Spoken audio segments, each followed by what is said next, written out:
That's everyone. Got it. Okay, so is there a motion to approve the agenda?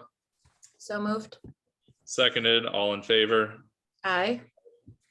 All right, so let's move on to 2A. I am going to text 2A. So Jenica, I don't know if you want to start with, if we can move things around, if we could start with B while I make sure Peggy has the link. Yeah, let's do that. If that's okay. Sure. Yeah. Is that good with everyone? Yep. All right. Thanks, Jenica. Oh, yeah. All right, let me just pull up this little slideshow here real quick. So I just wanted to update everyone on the assessment calendar for the district for the school year. So I just put it together a quick little slideshow to keep us all up to date. So what we have here is we utilize district assessments for our internal use, and then we also have state mandated assessments that we need to do, which are state-based and federally based. Both are used for goal setting and progress monitoring, and formally RTI, the equitable multi-level systems of support structure, just to help instructional planning and then also support for students who need additional support or extensions. And we do some of this work within our CST meetings. We look at it at the grade level and with our content PLCs, and then also we make some school and district goals, and they're utilized to do some progress monitoring as well to make sure that students are making growth. So on here, I just have a copy of this. This is going to end up going up on the website too, just so all families have access to it. So I don't know if you can see it the best, but the link is in the slideshow too, if you want to look at it in more detail. So what we have here, all staff have access to this, and administrators. And then also, like I said, it'll be on the website for all to see. So what we have here is the first section is what the assessments are, when they are assessed, any notes, when we have to report out on it, what the testing window, what grades are being assessed for each trimester. So we have the fall, we have the winter, and then we also have spring.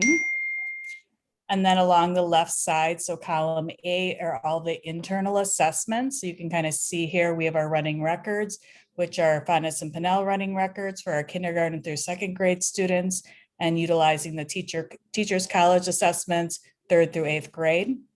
We also have our phonics assessments that are utilized. STAR testing is also an internal data point for us. We utilize pre and post assessments for math, writing, and reading for end of units.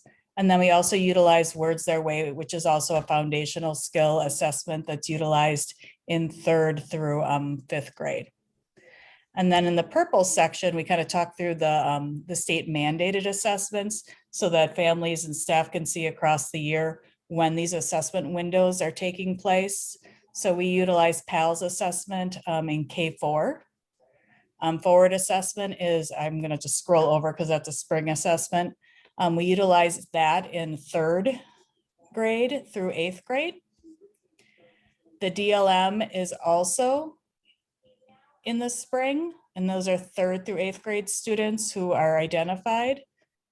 We have access testing for our English language learners, and that starts in December, so that's a mid-year assessment. And then new to us this year is we do have NAEP, and I'll talk a little more about that later, but that's also in January of this year. The window starts in January and ends in March, and that's for our 4th and 8th graders.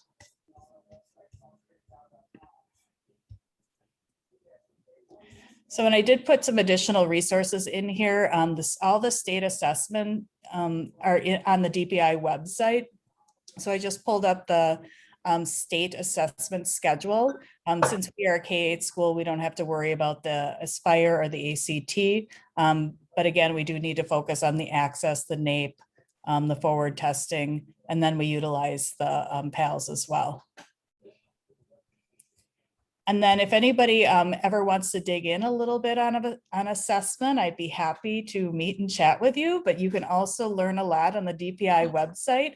And you can learn all about the different assessments right there. So I just put a link into the site. So if anybody wants to do any research on that, they're able to do so. That's related to state mandated testing, right? Correct. Not the internal stuff we're doing. Right. Okay.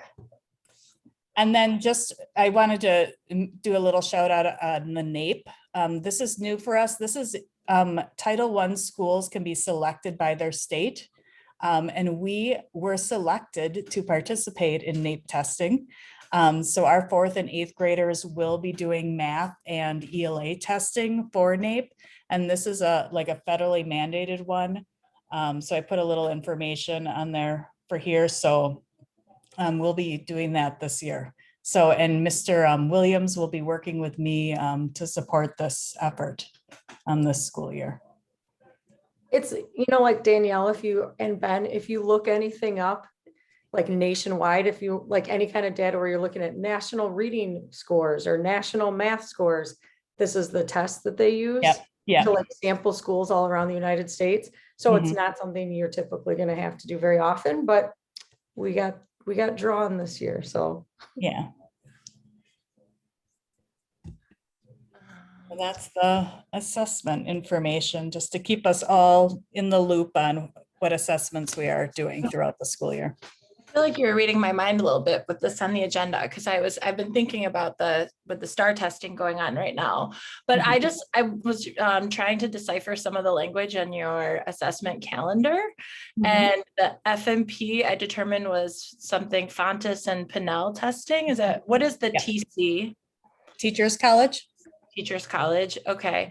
And what is a CST meeting? What does that mean? It's a collaborative support team. Okay.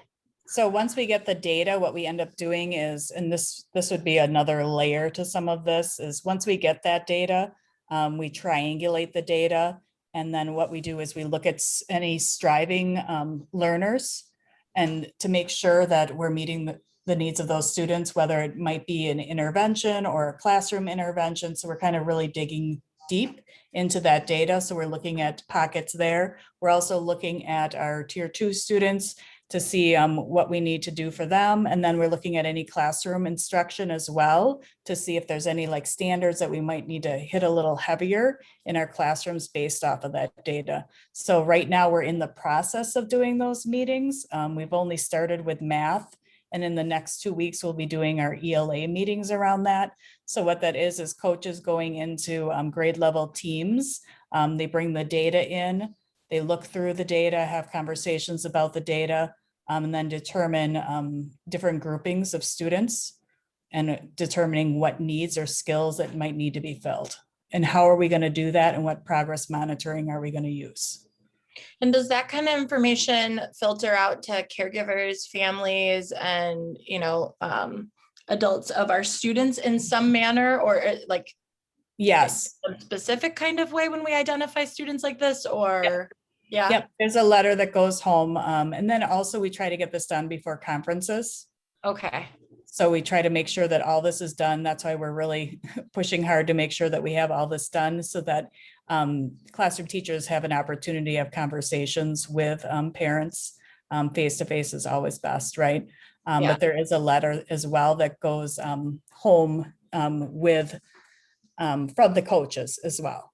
Okay. Coaches Because I know we intervention. get like the results of some of the internal testing as a parent, right? But I didn't know if you Yep. get other Yep. information, if that's okay. Yep. I do obviously want to dig in more on this stuff with you. I'd be happy to to sit down and learn more, because I've just been thinking about this all. But I think I'll say my last question for this meeting would be, I'm curious how long we've been using STAR for, and why we've been using STAR over other, why we use it over, say, other testing like MAPS, for example, or MAP. That was in place before I was in this role. Okay. I can name one of the biggest reasons why we utilize it is because Nicolay utilizes it. So we can really look at comparable data. And then one of our other partner districts uses it. Oh, no, that's the only district that uses it. The other two use MAP. Yeah, I was under the impression that more districts use MAP. I don't know if that's accurate, but so it was. I don't know if, exceeded I don't you. know if that's, I don't know if that's true or not. yeah. Many districts use, MAP, yes, but we are having some conversations as directors as to the pros and cons of both and looking at other items that are out there, because there are some new assessments out there that Okay. might, be more beneficial as well. Okay. Okay. I hear that it's something you're actively looking at or considering. Is that fair to say? Well, Or we're looking thinking about? as a team of directors, we're kind of looking at STAR, we're looking at MAP, and then there are some other options out there as well. So we're kind of just looking at what are the pros and what are the cons of each one of them. I think there's some real benefits of utilizing STAR. You get some good information, instructional planning information. I've done MAP in other districts. So there's pros and cons to each. Sure. Okay. But the Yeah. comparable data for Nicolay, I think is really helpful as well, because then they can kind of see, as the kids go through, and then once they're in Nicolay, we have comparable data Okay. utilizing the same assessment. Okay. Yeah, I've used both STAR and MAP in the different districts I've been in, and to me, like, yeah, it's fine, but STAR does not look anything like the Ford exam. So that's my only complaint about it, really. It's because it's kind of like, in like my algebra class to prepare them for it's not the pre-ACT, it's the ACT Aspire. I give them ACT questions, so that they, practice answering ACT questions. So it's just, yeah, I mean, so I guess it's a question of, are we preparing them for the forward, or are we just getting data? And it might just be we're getting data, and that's totally fine. One of the things that STAR does do though, Ben, is it gives you a projection for proficiency on the Ford exam. So when they take STAR, we can actually see how many of our kids are projected to be proficient on forward. So it does align pretty nicely. Okay, so yeah, and again, like when I used the STAR, that was 4 years ago now, so it might be, yeah, it may have changed. I just know that on the forward, there's a lot of reading, and when I proctored the STAR assessment, it was not a lot of reading, so it must have changed, which is good. So yeah, they do update it quite a bit, and then it is, adaptive, right? So some kids will have more reading while others will have less reading, so it's not the same for any one student. Yeah. So it's just a question of, what it is that we're doing. So if we're collecting data, that, it's fantastic. So, okay. Then the other thing is with forward exams, there's a window. And so I always but I always try to get the math test to be last because we can cover content. So I don't know if you guys do that. Like, are you doing a test a day, or are you doing all four? Well, okay. Only fourth graders and eighth graders have to take all four. But then the rest only take math and reading. Yeah, well, yes. Okay. Yeah, ELA. It's there's ELA, so there's a bunch of pieces. Yeah, so you're doing it in one day, like, or no, you're going to split the test. Yeah, No. it's usually over like a week, 2 weeks, maybe for fourth and eighth grade. Right. Okay, for fourth and eighth grade. We And try then to just use mornings typically. Yeah. And then sixth, seventh would be just one test a day, but they're only taking two. Yeah, so it won't take as long. Okay.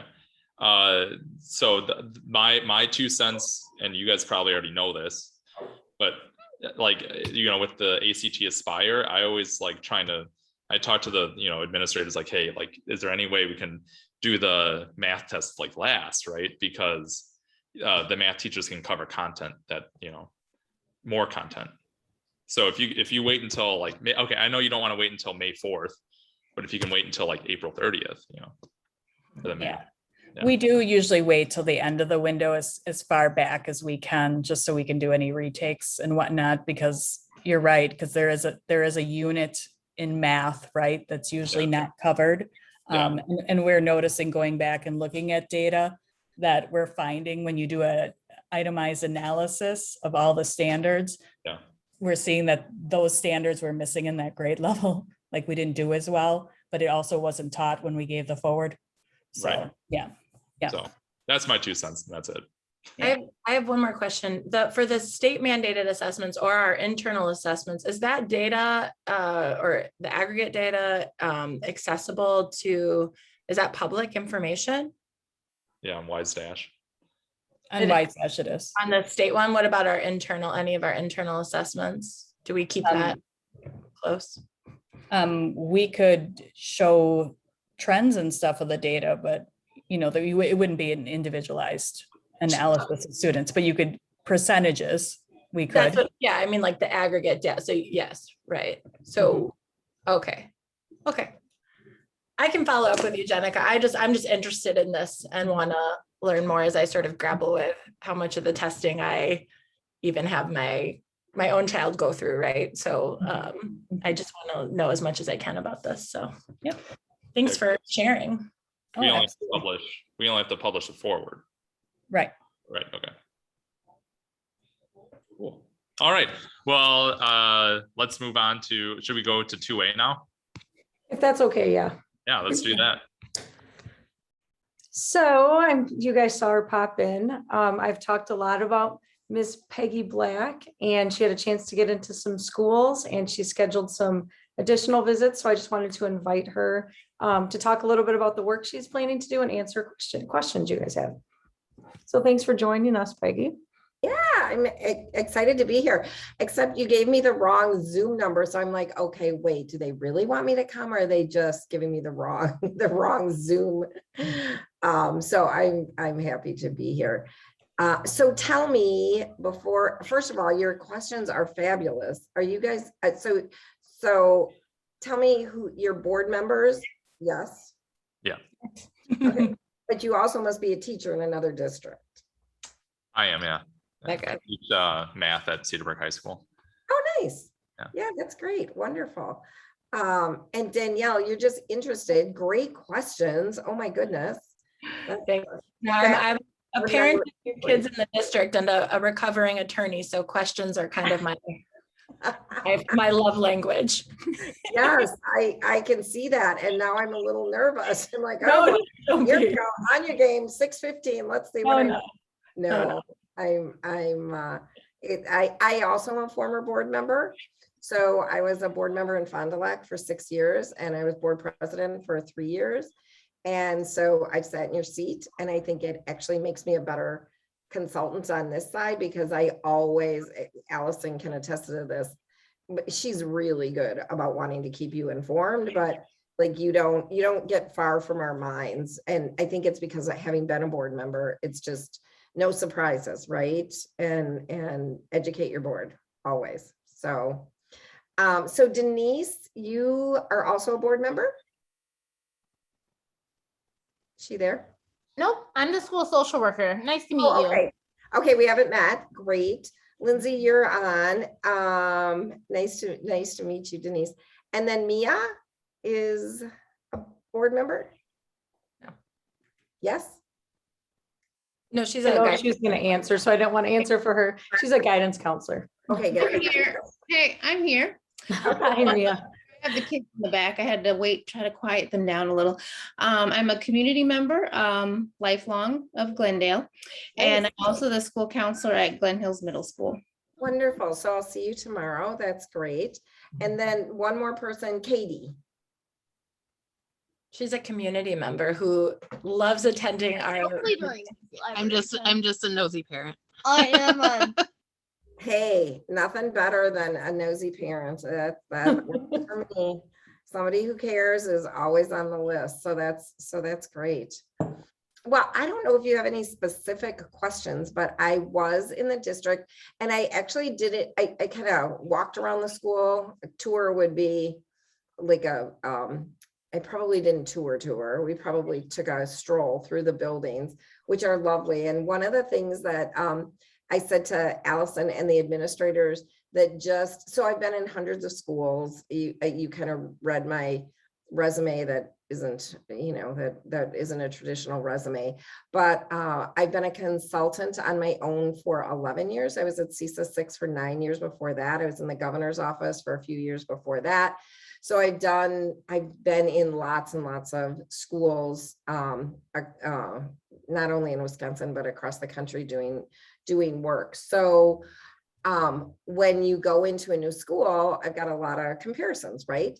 And so one of the things that I noticed is that there are books everywhere. And you think, well, yeah, of course it's school. Hello, aren't there books everywhere? Your district kind of screams literacy. And I think it's really a great message to anyone coming into your buildings. Like there's books at secretaries' desks and there's books in the principal's office, and there's books, like there's just a lot of books. There's books in the superintendent's office. There's books in Jenica's office. There's a lot of literature. And while you might think that's normal, it's not. So I just love the vibe of this is a place we're here to learn, but also the books make it look super fun. Like when I was in each spot, I'm like, oh, I've never seen that book. I wanted to kind of stop and pick up a book. And so I think it's great for kids to see adults that care and about having good reading material always in front of them. So I did meet with the administrative teams from both of the schools, and we had a great visit. And I just kind of wanted to know what was on their mind. Of course, I'm kind of looking at that that lens of tier 1 instruction, but also through that lens of students that need the service of special education and how we provide that service of EL, English language instruction, for the kids who are emerging bilinguals or trilinguals, and kids who need special ed service. And although I'm not specifically working in the area of gifted and talented, we just want to make sure that none of those services are marginalizing kids, but actually propelling and excelling the students. So we started with the two school administrations, and then I got to spend some time with Jenica, which was great. And I think that was it, right? The two and Jenica, yes. So tomorrow I start my visits, and I'm going to be in classrooms all day. One of the things that I've learned is that it's really, I can do professional development and start teaching teachers and coaching them, but I don't think it's fair until you really spend some time in their schools and in their classrooms. And because Ben, as a teacher and a board member, it's kind of like, who's she? And she's never been in my classroom. And what does she know? And, so I want to build bridges tomorrow that we're working together. Like we're not working in a silo, and it's not, yes, I have experience with things, but they have experience too. And so we bring that all together to make school better for kids. So I tour tomorrow, or spend the day in classrooms tomorrow. Anna set up a great schedule. And then I think it's Monday the 25th, is Monday the 25th. Monday the 25th, I will be at the elementary school all day. And it was kind of impressive because we had kind of planned that I would just do a half a day in each school. And when I was talking to the principals when I was leaving and Jenica was there, they kind of got funny looks on their faces. And I'm like, wait, what is it? And it was that they didn't think a half a day was long enough. And that sends a message to me as a consultant too, like they want to open their classroom doors. Sometimes when we're involved in kind of that learning process, if people are really skeptical, it's like half day's enough, great, and then they kind of just send me to places that they want me to see, as opposed to let's really open the doors and let's work together. So I'm going a full day tomorrow at Glen Hills, and then Parkway on the 25th. And then we'll kind of regroup and see where each building wants to start doing some learning together. Does that make sense? Yeah. Any that was kind of a long explanation, sorry. Any questions or anything you are interested in? Here come the questions from Danielle. I don't want to be predictable. Ben, do you have any? You can go. No, go ahead, Ben, please. Well, I don't know, just, it's hard to ask questions when you haven't observed yet, but I'm just curious, what are a few things that you're looking for? That's a great question. So I don't know if I'm looking necessarily for any one thing, but I always want to look at how the teachers, like what kind of services the special education teacher providing inside the classroom, what kind of services are provided outside the classroom, how does that, is it a service?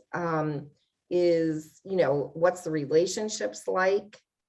Not that I'm judging, oh, they get along, but more, you want to watch what the children are doing. And so it's not evaluating teachers at all. It's just kind of how does the system work at the middle school tomorrow? How do the teachers work together, and what does that look like? And staying, general here, obviously, what's one thing that you've observed and then changed? So good question. Well, first of all, I haven't changed anything. Right, okay. Teachers change, because nobody minds change, but nobody wants somebody to change them, right? So I think the biggest thing, Ben, is that we really start looking at the role and the role distinction between special ed and gen ed. And sometimes we need to bulk up. This is Jenica's area. Sometimes we need to beef up tier 1. So special education students are really always getting that great tier 1 instruction. And the service of special education. So I think one thing that we try to, I'm not going to say change, but meld, is the student having their SDI or the goal that they're working on in their IEP, trying to look at those transferable skills and seeing if we can teach some of those skills inside the classroom so that the student is actually able to transfer that to tier 1 instruction. So. Can I ask a follow-up then to that, since I think this is something I was just curious about, is that I think there maybe are some varying philosophies on special education and whether kids should be receiving the bulk of those services in the classroom versus taking them out of the classroom and that kind of thing. And I guess I'm just curious to hear a little bit more about your own philosophy about, what nuances may be in your philosophy around, whether it's better or whether it differs in certain situations about keeping special education within a classroom or when it's necessary to go out. I know that's long-winded. I'm just kind of long-winded at all. So the overarching answer to that is the IEP rules the roost. The IEP, what we want to do is we want to put that IEP into motion and actually do what's in that document. We want to make it a living, breathing document. So sometimes what happens, and Ben, you can probably attest to this being a teacher, is sometimes we start making that living, breathing document and people go, well, we don't like the goals. We don't like how that's written, or, and it's like, yeah, we write that document. So if we need to do something so that student gets service more effectively based on their disability related need, then we do that. So, but my biggest belief that I can tell you, and we work on this together, is that all kids are general education students first and foremost, and some kids need special education service in addition to. Okay. So kids, no one is, oh, that's Ben's kid and that one's Peggy's kid, because Peggy's kids have an IEP. They're right. All Ben's kids and some kids, or there are kids. So we really, that language, like we really want to, that's probably something that I look for tomorrow too, Ben, lazy language. Like, is it, oh, that's one of mine, or my kids come with me. And, we're really looking for that service, not marginalizing kids, because just because you need special ed service doesn't mean you're not a gen ed kid who wants to be with their peers. So I love that. So that speaks to, I guess, my secondary question, which was, looking at the proposal that you gave us about what you were coming to do. I still have questions around sort of what tangible, deliverables or things are we going to be left with when your work is done with us? So you talk about lazy language. So I guess I'm curious, how will we, when your work has concluded and you've come to, you see gaps or holes that need to be filled or work that needs to be done, how will that be presented? How will some of these things be, implemented or approached? And as a board member, how will I know what work was done, what you saw, what you observed, et cetera? So that's a big bite. And I think the measurable is that we see, the end goal is that kids have transferable skills, and that, and we should see that in test scores. And I don't live for test scores, just so you know. Funny that you did assessments tonight, but that's part of what we should see, is we should see the gap between students with disabilities and students without disabilities. We should see that gap be reduced as we provide better service to students.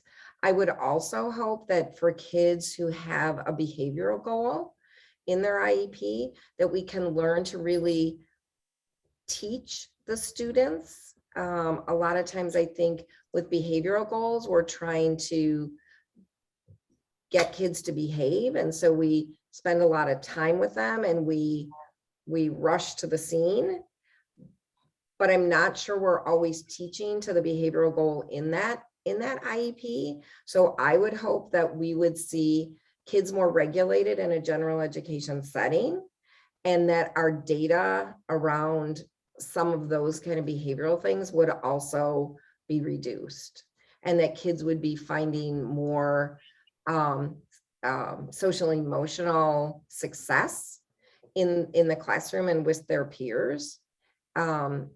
So yeah, those are some of the big ones. Okay. But I also, so much of it, Danielle, and then just you're in a classroom every day, some of it is that anecdotal stuff that we can't necessarily measure, that kids want to come to school and they feel a part of, and that we're not sending kids off to Nicolay who dislike math, who have, they don't like school, they don't feel successful, they don't want to be part of the whole. They can hardly wait till it's over. So a lot of times kids who have an IEP do feel marginalized, and so we want to reduce that so they can have success long term. So on your end though, does that come through, do you actually do the coaching of admin or teachers or staff, or do you make recommendations around new techniques to implement coaching strategies? I guess I'm just kind of curious how you're going to help us get to those outcomes. Yeah, there's some research that I really like to use. I don't have it pulled up right this second, okay. But I really believe, and I can send it to you, but I really believe in a teaching coaching philosophy.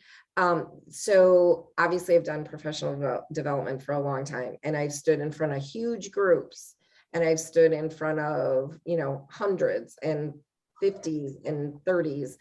And, the research says that kind of tickles the brain, but that it doesn't really transfer, and that until we coach to those things, that's when the transfer happens. So there's a lot of ways to do that. Sometimes it's more like a train the trainer, that the principals become the one. I work with the principals do some of the coaching. I work with, you do have coaches, you have a math coach, and I haven't figured out all the people that you have yet, but sometimes it's that way. And then sometimes it's pairs of teachers. The Department of Public Instruction calls them teacher teams. The word that we've previously used is is co-teaching. There's also the from ICS, co-plan to co-serve. All of them kind of mean the same thing, that gen ed and special ed is working in tandem for the good of the student. So, we'll figure that out between Allison as acting special ed director and Jenica and principals. We'll figure out. One of the things I always say about my little company, and I've actually stayed small on purpose, is some of the bigger companies, it's like, here, you get these 5 times and here's what you do. And I like to call my company a boutique company, because I really want to see how the school's laid out and who works with who. And then we decide what works best for Glendale-River Hills, as opposed to here's my 5-day package, here's my 10-day package. I don't see it working. A one size fits all for schools, it just doesn't work. So No, I appreciate those. Thank you. and I think people spend a lot of money on professional development that never trickles down to the classroom. Allison, I don't know if you would agree with me, Jenica, but I don't want it's kind of funny. It's why I always do a proposal, and I should do contracts, but if you don't like my work, we can be done. I want to make a difference for kids, which sounds very noble, but I really do want to work with schools, and let's figure out what works for your district and your teachers to continue to hone their skills. So hopefully that makes sense. That does. No, that helps. It's sort of, you come in, you kind of have to get a feel for things and see what's going to fit before you. And I appreciate that. My last question, sorry. You obviously read the initial special education audit that was done. I guess I'm curious, you're coming into this and you want to get to know and learn things, but if anything stood out to you as sort of what you were coming into, what might be the biggest areas you'd need to assess, or anything like that, anything that stood out to you that you were kind of bringing to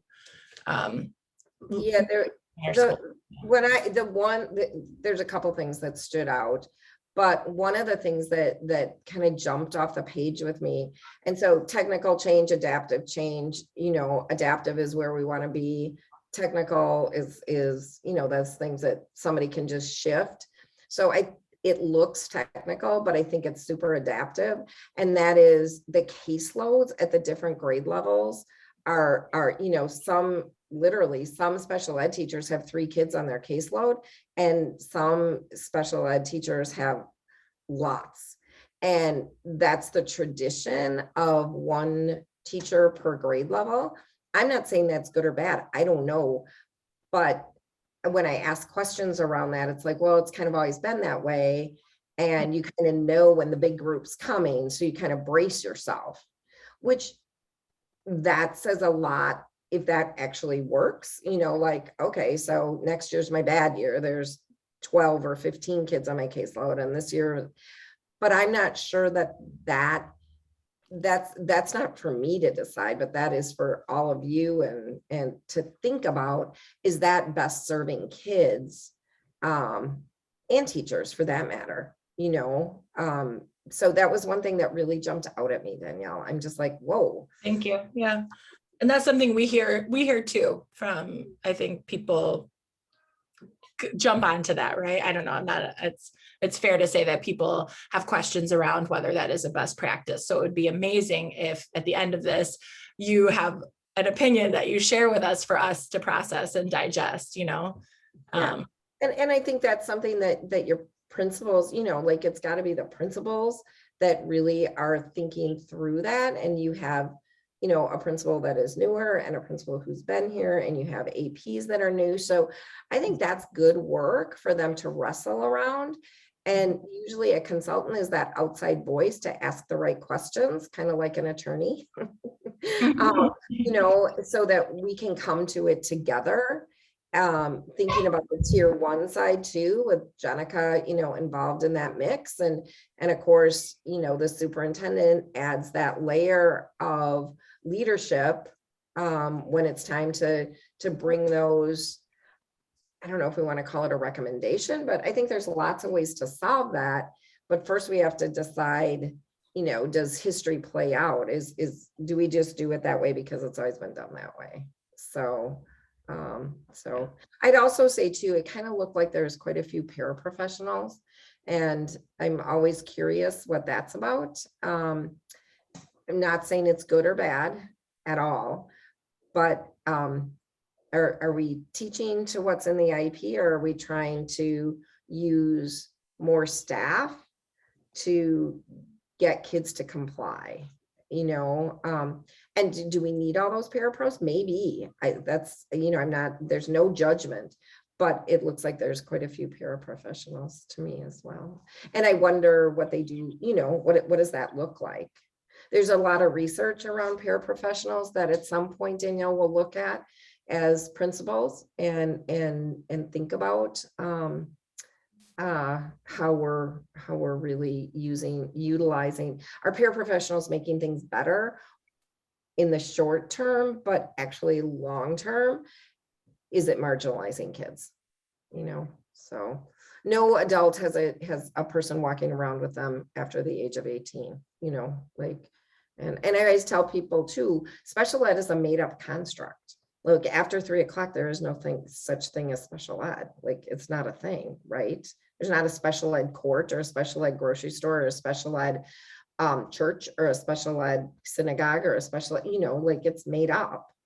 So we need to make sure that kids are ready for what comes next. Does that make sense? Yeah, absolutely. Thank you. Yeah. Ben, any more questions? Not at the moment, but I just hope that we'll continue to stay abreast of things as they develop. If plans come forward or you have things you want to share out, we'd love to have you to do that. Yeah, I would love that.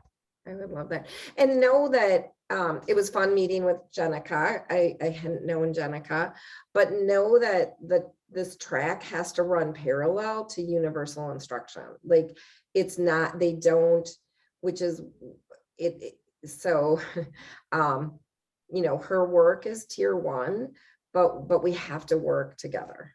So, and I know she's got some things in tier 1, that some goals and some ideas about that. So she'll be involved, with every step along the way as well. She can't be left out. So. All right.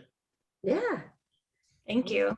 Yeah, of course. Of course. I'm anxious to be at school tomorrow. Anything you guys think I should look for at the middle school? I have not been in the classrooms for 5 years now, so I have no idea. Yeah. But have you been in a middle school classroom in the last 5 years, or just high school? Yeah, I used to teach at Glen Hills. Oh, you did? Yeah, and I went to school there as a kid. Oh, that's very cool. Okay, well, give me one thing I should look for. I don't know, just I think the biggest thing that that would contribute to closing a gap is instructional strategies. Okay. And I think it's explicit instruction that contributes the most. Teacher clarity, Hattie, right? Direct instruction is higher too. Yeah. That's great. So let me How put funny. I was just gonna say, it's funny, Ben, because I would go culture, classroom culture, student engagement. Like, I have it one sides track of the mind. coin, right? Yeah. No, Yeah, it's the 2 sides of the coin. Yeah. Oh, for sure. Mhm. Sorry, no, that's just the thing I've been reading Yeah. about the past 2 years. So it's not, yeah. No, but you're right too, classroom culture. Things like so You yeah. have to have A both. lot of things, yes. Yeah. So just What do you think your hope is as board members? Because I don't get to talk to board members very often. I sometimes prepare PowerPoints for them and somebody else delivers it, but oftentimes I don't. I actually used to do superintendent searches, so I was with boards a lot when I did some side gigs for Hazard, Young, and Atia. but I haven't been with board members as recently. So what do you think your hope is when you think about a coach consultant coming into your district and working with your staff and teachers? I guess, we have a report. We've been audited. I believe it happened several years earlier. And now you're coming in to consult and offer, your opinion, which is awesome. I think that thinking about those deliverables, you talk about district outcomes, those we won't be able to feel or see for some time when your work is done. So we'll have to be patient and wait for that, which is okay. But, for me, just, I guess, understanding what tangible things we can put in place to have inclusive, and equitable education for all of our kids. That's sort of what really hits home for me. And that may mean test scores down the line, but it means classroom culture, and it means, I think, looking at some of those technical things you've talked about. I'm glad those things stood out to you. And I think, just kind of pushing us to say it's not good enough to say it's always been that way. And we have an opportunity now. So helping us to take those, see what those opportunities are, seize them, and then actual actions, right? As a board member, I want to hear, what are the actual actions we will now take as a result of the work we've done with you? And that's, I know that our admin team and Allison have placed their trust in you and speak very highly of you. So I anticipate those will be really awesome actions, but just being able to share those out and understand what those are, and then help us get that ball rolling. That's very small goals, no big deal. Ben, what about you? What's a hope you have? I like tangible things. So for Math example, teacher, shocker. yeah. Big surprise. So I read a book by Craig Barton, and I think the book is How I Wish I Taught Maths or something. I don't know. Anyway, something like that. And in his book, he talks about problem pairs, so I do, and then the students try a similar problem. So you do the problem side by side. So one of the things I did was I changed my notes to be side by side problems. And that was something tangible that I did in my classroom. And I saw immediate results.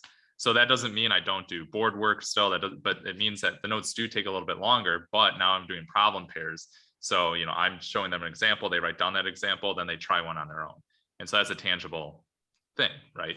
So from coaches or consultants, I also like the same thing. So, if you see something in a classroom or something like that, there's something tangible that someone takes from it, whether it's administration or teachers or just, but something where it's on paper, Yep.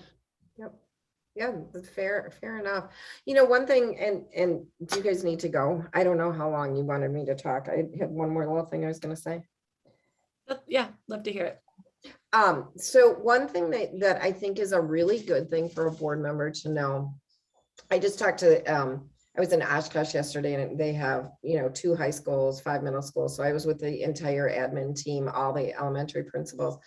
And one of the things we talked about is they are being involved in ICS, and they're trying to bridge all these things, is that I think it's important to know that special education as a field is struggling right now, because we don't have enough teachers, but we really don't have enough special ed teachers. So while we have some teachers that are coming through 4-year programs, 4.5-year programs, we also have a lot of, and I don't know the special ed teachers in Glendale-River Hills well enough yet, but we also have a lot that were alternatively certified and are learning and growing, and brand new graduates. And so just like all math teachers, Ben, all special ed teachers are not created equal, but we are struggling to find special education teachers. And so they do need a lot of support and a lot of learning. And generally districts don't want to have to train teachers kind of at that grassroots level. But I'm finding in big districts and smaller districts, like the best special education teacher you have is the one that's in front of you. So let's support them and teach them the right way to do special ed. But Allison, wouldn't you say it's just a little bit steeper climb right now in special ed? So in terms of board members, I think it's important to know that, like, we're hiring the best and the brightest that are in the field, but the field is struggling a bit. Do you have anything to add to that, Allison? No, I would agree with you. I mean, teachers in general, we're having a hard time, but then when you get specialized, it can be even more difficult. Yeah. So I don't know if you've seen that it's in the Cedarburg or not, Ben, or maybe you don't even know who has what kind of training, because Yeah. you know, I'm sort of in, my room. I live in the room and the swimming pool. So yeah, right. Are you the swim coach? one of them. Oh, nice. That's great. That boys or girls? Right now it's girls, and then boys is in the winter. Yeah, but I didn't know if you did. Oh, yeah, both. so both. Yeah. I know. No, I know. Like in other states, they do it at the same time, but I know it isn't. Yeah, it's weird. So I helped manage the swim team, the boys swim team, when I was in high school. I had a bunch of friends that were swimmers. So anyway, I know a little bit. I know my way around a pool just a little bit. Anyway, so special ed, we just need to be patient. And so don't be surprised when Allison gives you a report on this, that, or the other thing about special ed. And they need a lot of support. I was with, where was I today? I was in a district today, and 4 new special ed teachers, and they're really struggling to write their IEPs. And so we can either complain about that, or we can get them some support. It's a difficult document to write, depending on where they did their undergrad, or even if they, some people are doing undergrads in, biology and then getting alternatively certified at somewhere, and they haven't even started to learn how to write an IEP, and they have to do a reeval and a this and a that. We just have to give them some support. And again, I don't know if that's true in your district, but don't be surprised when Allison says we have some people who need some support, because it feels like, well, you should know how to do all this. And I can make a case for that, but that doesn't help anything, so be patient with kind of the technical side of special ed. Well, in your opinion, is that like more reason to sort of look or push for this co-teaching, team teaching? And I mean, it sounds to me like if we have a special ed staff shortage, that you would then teach the rest of your staff, like to get to like how you're talking about general ed should come first, right? I mean, does that kind of support that philosophy that like everybody should be taking special education students as their own, so they should have the tools too? Yes, but we short of licensure, obviously, like that. Yeah, but we also need to do what's in that IEP, and that is the job. It certainly is partially gen ed, but that putting that IEP into motion is the special educators. That's why they're hired. Like we get federal funds to do that, and we put that into motion. So we need those documents well written so that everybody knows what the goal of the IEP is. So, yeah. Anything else about that, Allison? Just that was just my little side note to just kind of be patient as we grow in special ed. No, I really appreciate you taking the time. And Danielle, there will definitely be more updates and check-ins as we move along, and some tangibles for Ben. Yes, tangibles. I'll be thinking tangibles, report, quantitative, right? Yeah, that's great. Well, I'm just glad you guys are interested enough to listen and be involved, and that's very exciting. I think that's great news. So I look forward to being at school tomorrow, bright and early. In fact, I just need to print off my schedule and kind of have a way I take notes. Except it's so bad. I broke my wrist. And so taking notes, it takes me long, and it's just annoying. You got a voice to text it. Yes. I know, but you're sitting in the classroom. Oh. and And I can't be a disruption. So that's one of the biggest things is visiting. And I just don't want the teachers to be distracted or think that I'm there to evaluate them. And that's the hardest thing to convince any teacher, right, Ben, that you're not there to, I don't know, it's just hard, right? Yeah, because you talk to the principals, you talk to the superintendent, so it's intimidating. Yeah, it is. It is. So I really try to build bridges. So it's such an unusual layout of the school too. And the classroom, I like how the classrooms are kind of wonky in terms of space, because I think it provides some interest, Yeah. I feel like there's space in the school. I don't know. It's just my initial reaction, which is kind of nice in a middle school. And I'm like, oh my gosh, and there's a pool too? Yeah. All of a sudden I could smell chlorine. I'm like, wait a minute, is there a pool in here? Sure enough, there is a pool. So, well, thank you. Yeah, thank you. I appreciate it. All right, should I ditch? Am I supposed to leave? You can stay or you can go. We just have one more agenda item. It's up to you. All All right, right. guys, thank you. Have a good night. Yeah. You too. Yeah, bye-bye. Okay, so 2B. Yes. All right. Back to Miss Jenica. Okay, I'm like, I don't have my agenda. I'm like, what's to be? All right.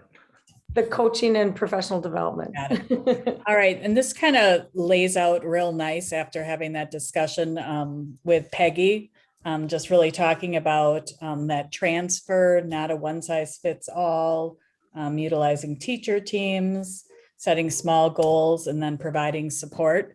So I'm going to just kind of go over just some professional development and coaching that we're utilizing within the district.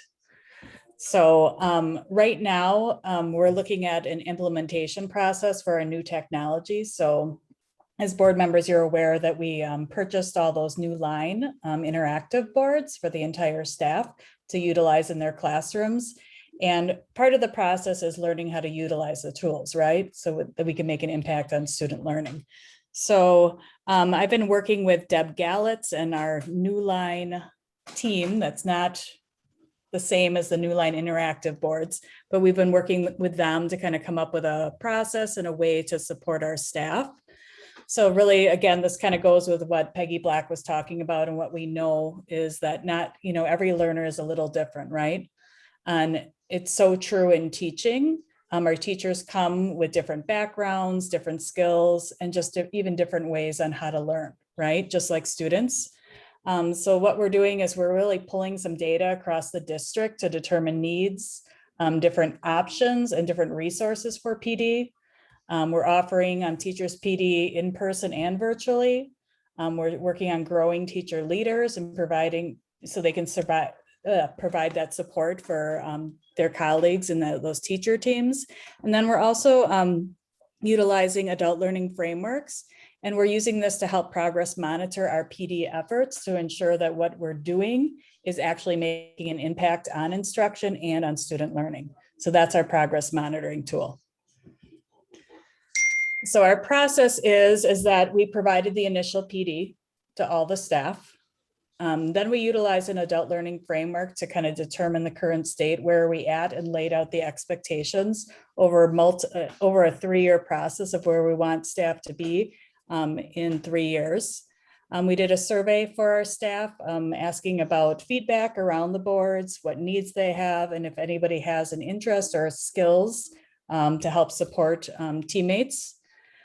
Right now we're working on the plan of action. We have some of it laid out that I'll share with you, but just really thinking of outside the box and just thinking about how to utilize that coaching, personalized PD, providing choice for staff members.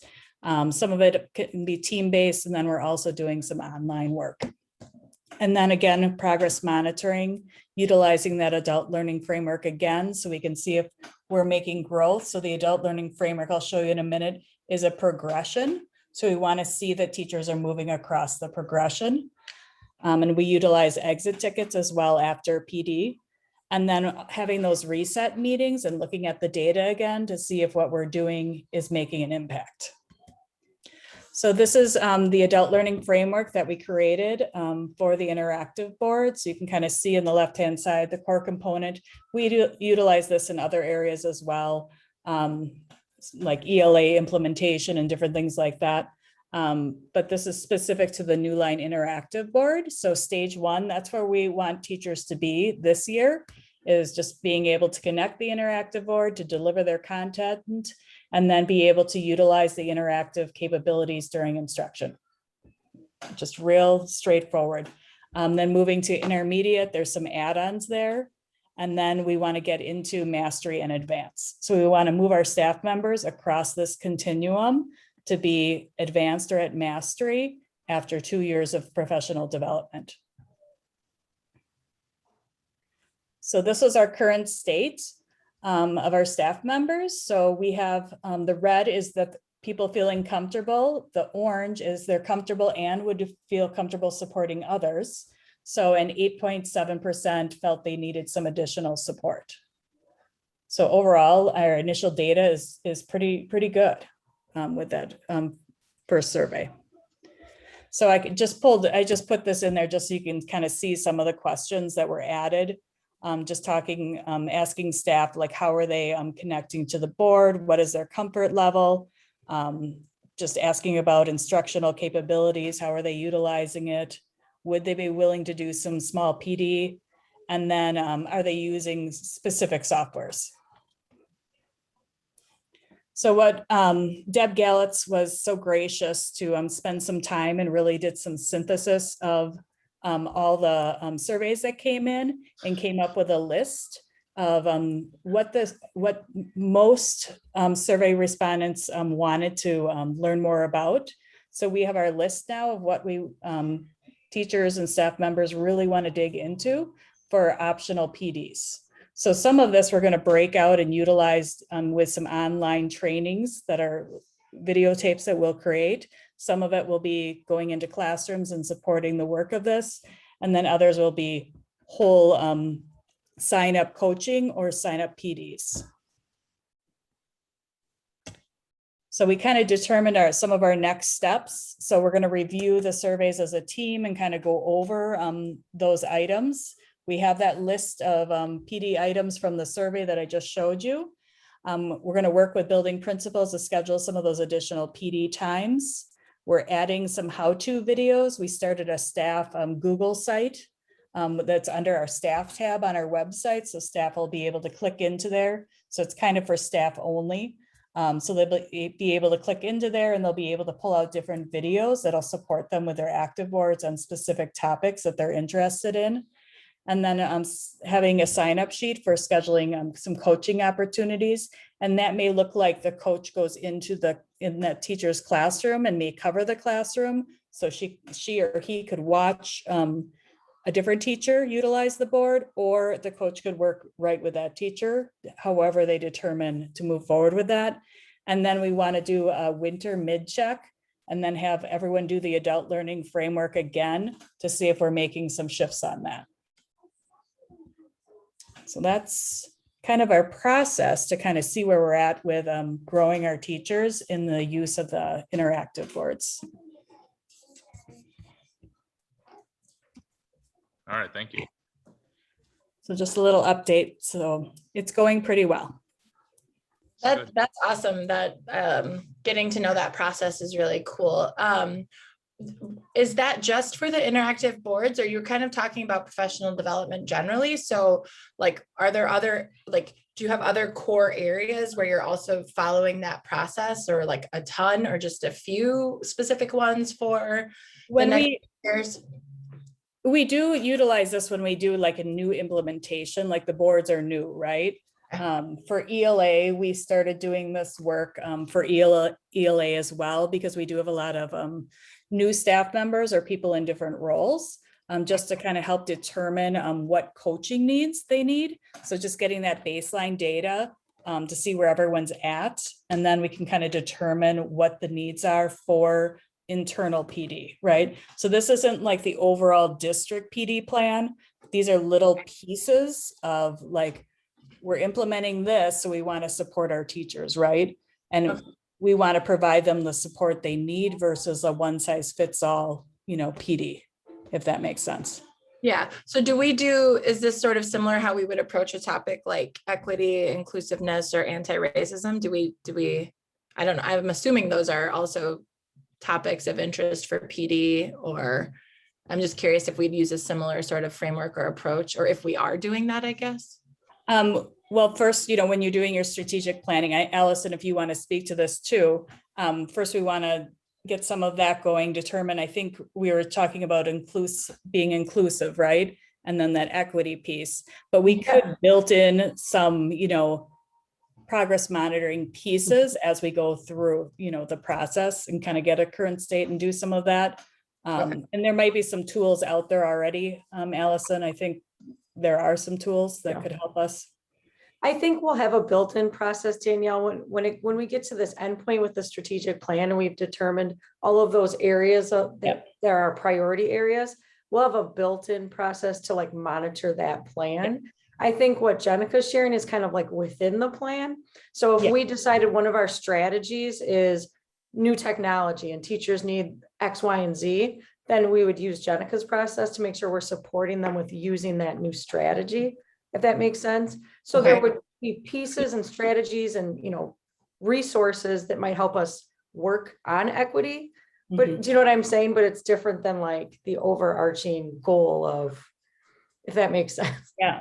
No, it does. I think Jenica's process would be sort of connected to a strategy we've identified or a policy or some kind of change or development we might be looking to implement. But so then it's my understanding that currently we don't have anything sort of like you didn't walk into, Allison, a district that say already had like a strong equity or inclusion plan or, anything like that. Like, no, I feel like it was a vision, like it's a vision and it's an area of focus, but I don't feel like there was training, you know what I mean? All the training that was done, but I think that now there's room to come up with the steps and the strategies to continue that work. Right. Accountability for implementation of things. So just curious if that, okay. And Jenica, So like, process. I was thinking like, if you think about what Peggy Black just talked about, so if she said, wow, we really need to work on IEP writing, then I could see taking Jenica, what she just described, surveying the special ed teachers, determining the areas of need so that we could focus our training on writing IEPs. Do you know what I mean? Yeah. And her mentioning lazy language and inclusive language, not to go too off the rails, is something I've been thinking about a lot, having now encountered several different instructors and administrators in the district. It feels like we run the gamut on knowledge and sort of expertise, comfort with using inclusive language. And it's, so like, that's something I've been thinking about, like, how do you implement that district wide or at a level where people have varying, comfort levels or knowledge. And if that is even a priority of our district, just how do we, so I think that can be built into the equity work and strategic planning, but it's something I've noticed we really kind of, sometimes we can be all over the place with that. Yeah. And it'd be nice to have a goal of people being at a sufficient and efficient or not mastery, definitely not the word I want to use, but you know what I'm saying? So comprehension of that. No, I agree with you. And this is, again, just those small pieces that we can provide that like quick, almost like an, action research where we can get that quick PD in and provide that coaching and then see if we're making movement on that. And to support teachers with that process. Yeah.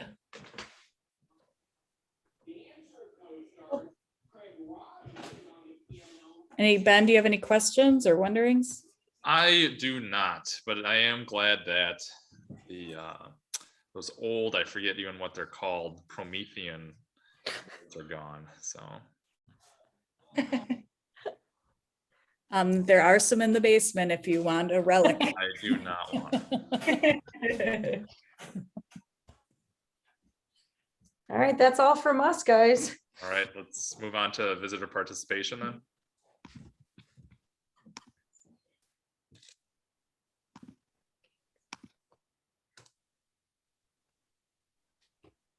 All right, going once. Feeling bad auctioneers, right? As David said, we're all good. All good, all good. It's good to see all of Oh, you we here. have the chat function now. Yes. Oh, ooh, are we supposed to have that? It's probably something I forgot to turn off. I'll check with Karen. No, I don't mind if it's just funny, you know, it was Yeah, it's probably supposed to be. It's probably controversial. supposed to be gone. Oh, it's good. Right. Well, then I guess that's it. So is there a motion to adjourn? So moved. Seconded, all in favor? Aye. Hi. Sweet. Thank you, everyone. Yep. Yeah, have a good night. Have a good night. See ya.